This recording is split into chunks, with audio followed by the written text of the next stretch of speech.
Ayan, Bristol ADX 160 version 2 adventure style scooter na po siya. Meron siyang liquid cooled at single overhead cylinder.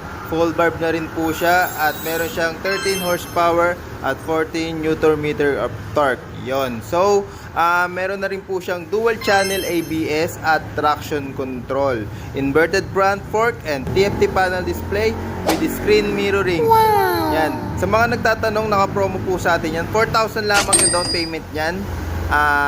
Pero syempre dahil ganun yung promo niya, medyo mahigpit yung financing natin. Kaya ang monthly naman nito sa 3 years is 8,400 lamang. Meron din po siyang 11 liters fuel tank capacity. At meron naman siyang average fuel consumption na 43 km per liter. Yan.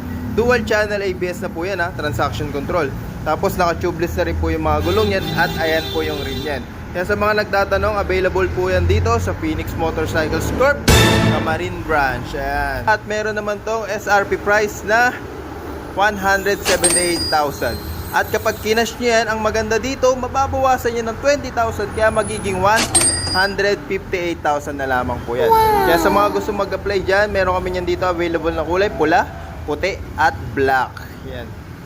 Subscribe na kayo.